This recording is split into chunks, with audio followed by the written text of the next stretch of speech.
YouTubers? This is TJRCM, and I'm just bringing you some raw video of the FORZA Motorsports hub, Fanatec Xbox One hub, rather, and with the FORZA Motorsports rim. Really digging this setup.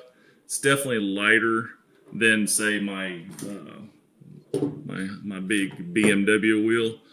Size-wise, they're about the same. They both fit together, and they're pretty close to the same. You will see a little bit of a difference here.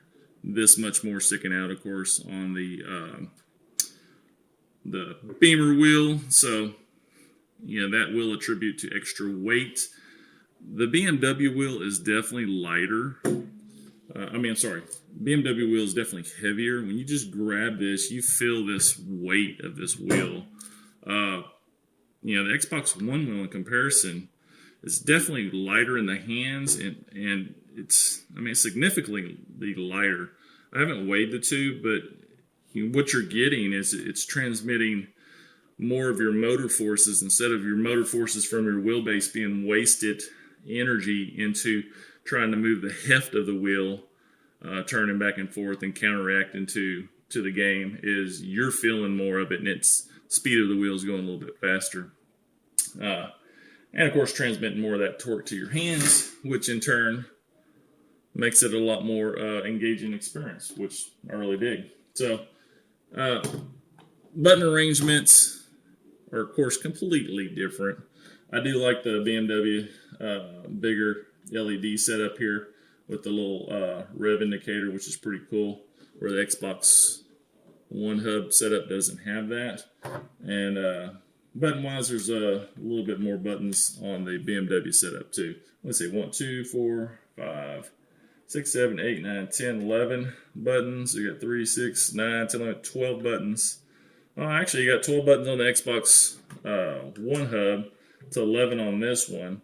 But what you end up getting too is you have the toggle on the BMW wheel, which is also a clickable button. It's fairly hard to use in game, but you can use this for your mouse settings, as well as the rotary 4-way adjustment, which you get here. So, only difference in the buttons in it is just this extra one here. So, not too big of a deal. Label-wise, I have an easier time finding my buttons here. So, I'll put that BMW wheel aside because that's not really just the review, but I just want to do some comparison because the BMW wheel it's a freaking badass wheel is what it is, and I really enjoy it. But I'm digging this Xbox One hub and FORZA wheel a lot better. I was wanting an Alcantara setup, and you'll see that in my unboxing of it, but I went ahead and got the FORZA Motorsport due to availability. And it's fine. I've been happy with it. It feels good. Doesn't really sweat in my hands. And as you know, when you game and stuff, it gets a little hot sometimes with PC next to you and all that. And there are consoles running and your big LED TVs or your monitors running and stuff. So I haven't really noticed any sweatiness in my hands or anything from it or slippage. It's got a really good grip on this wheel. The stitching is impeccable. I haven't ran across any problems. I've been using this setup for about a month now, and I dig it. And it's fun. It's I want to rate these things. Is this worth your money or not? Well, all these hobbies, are they worth your money or not? Probably not necessarily worth your wife's wanting you to spend the money on it, or your girlfriend wanting you to spend the money on it. But for you, I would say it's worth it. It's a buy. It's badass. It's fun to play with. It's lighter than BMW. If you don't have a BMW wheel, or you're thinking about getting probably a BMW wheel or maybe the Porsche wheel or something like that, try them out. You owe it to yourself to play around with them. But if you are on a budget, like most of us are, this universal hub setup is really a catch-all setup. So you can get this. You can play with it on your Xbox One. You can play with it with your PS4, your PC, and it works great. So PS3 as well. Doesn't work on Xbox 360. Sorry, that's a different wheel. But as far as how it feels in the hand in the game, like I said, I feel more feedback. And what I've noticed too here is with this hub here, it's a pretty strong spring on there, but I guess maybe the tolerancing is a little bit tighter on this one compared to what the BMW was, because it is a little bit tough to get off the shaft of the wheelbase. And maybe these bearings in here are a little bit stronger. I'm not sure. But I find that I don't really have to use the little set pin here to hold it in place like I do with the BMW. With the BMW, I would use it. You know, I'd see videos, people saying, "Oh yeah, you got to put the set pin in. It's not really a quick release in that sense because you have to remove this pin." But you know, it is a quick release because you can switch it around easily, and the pin takes, you know, less than 10 seconds to pull out. But what I noticed when I started using the pin on the BMW wheel is I wasn't losing any rotational feedback or vibrations. Any vibrations that was coming through this wheel, the BMW wheel, it would vibrate a little bit and then catch, and then I would feel it on the outer rim.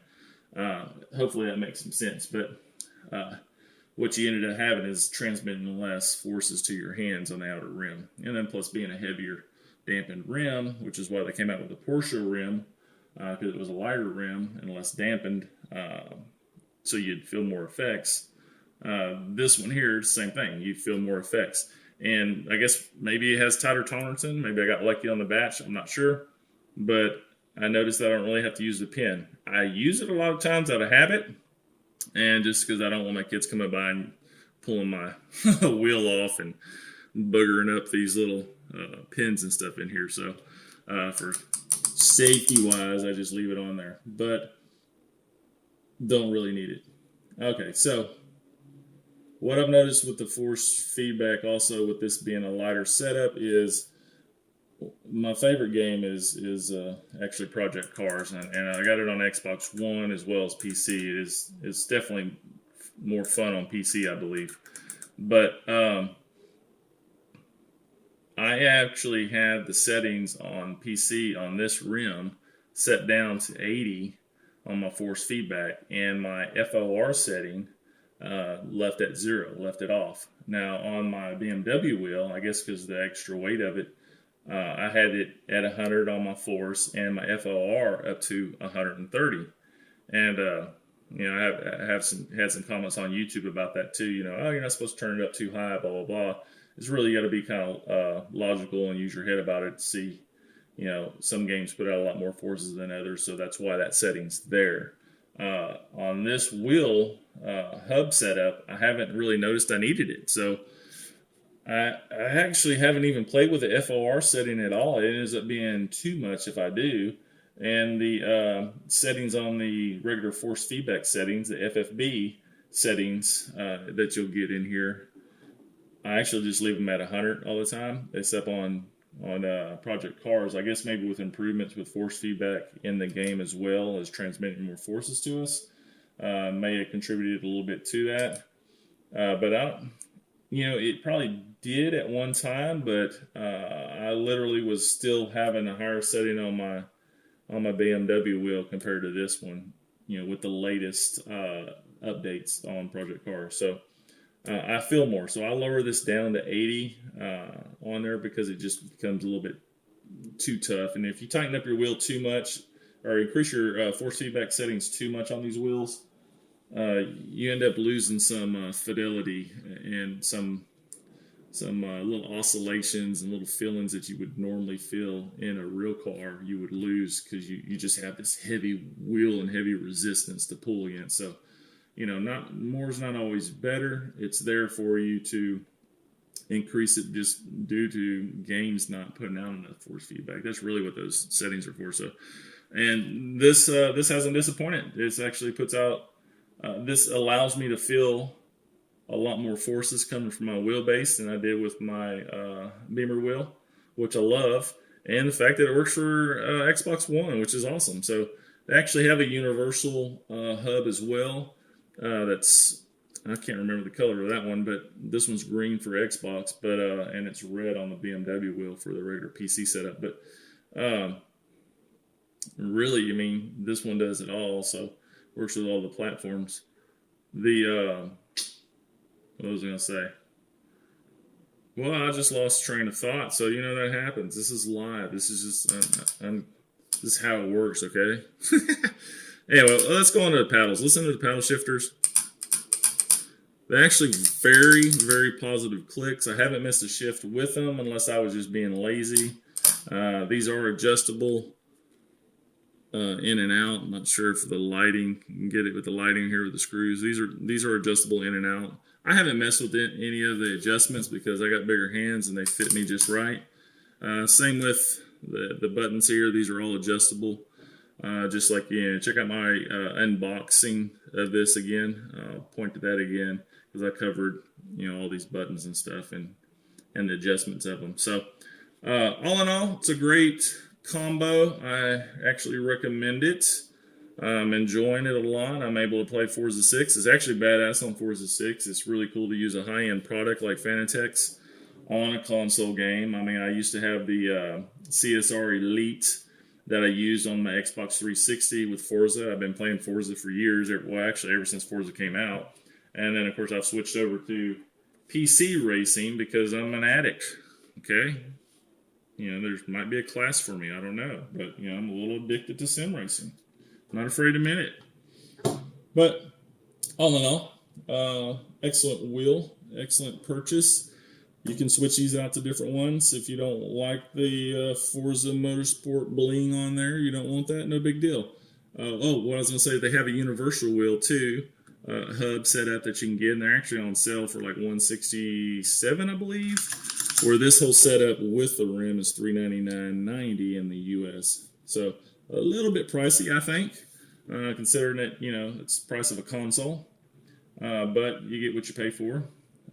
Quality is bar none. Some of the best quality I've seen. Fit and finishes are excellent on this. Haven't had any problems with it, and I take care of my stuff, but I expect it to hold up under the conditions that it was designed for, and it hasn't disappointed me at all.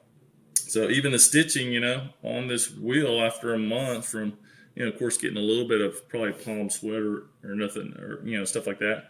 And then, moving your hands across it. The stitching hasn't came undone at all after a month. Of course, time will tell, but I haven't ever had any problems with my BMW wheel and had that for, I don't know, a year and a half or so. So, and I would say that this is actually perfectly centered in the wheel, where on my BMW wheel it wasn't. Of course, the stitching on the BMW wheel in my case was just a slightly over. It should have been centered up a little bit over here where they brought it together. I didn't send it back because I'm just not that picky of a person. But ever since then, it's kind of bugged me seeing it just slightly skewed off center. But so I looked for that to be perfect on this one, and I got it in, and it didn't disappoint. It was perfectly centered where it's supposed to be. So I really like that. Anyway, that's it. If you got any questions that I may have missed on this as far as fit and function, or how these buttons are operating, or have they held up? They've held up. I might do a long-term review on this later on. Maybe say when I've been on it for 6 months or something like that. But thoroughly enjoy this hub setup. One note, if you do decide to get the universal one instead of the Xbox One, I believe they're discontinuing that one, so that's why it's on sale cheaper. But it doesn't work for Xbox One. This one is this is actually more future-proof. You just switch out your rims to something. You want to go crazy and put a Momo wheel on here, you can.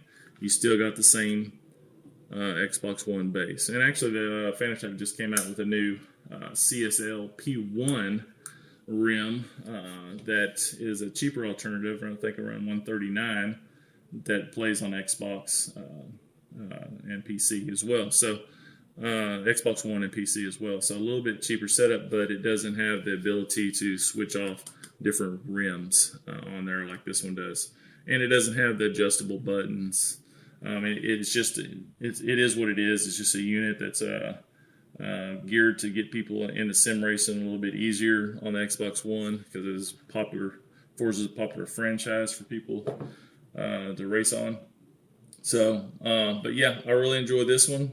Doesn't disappoint, and I'm sure it won't disappoint you either. So, check it out. I'll put a link down the Fanatec website. If you click on that, it helps out the channel, of course.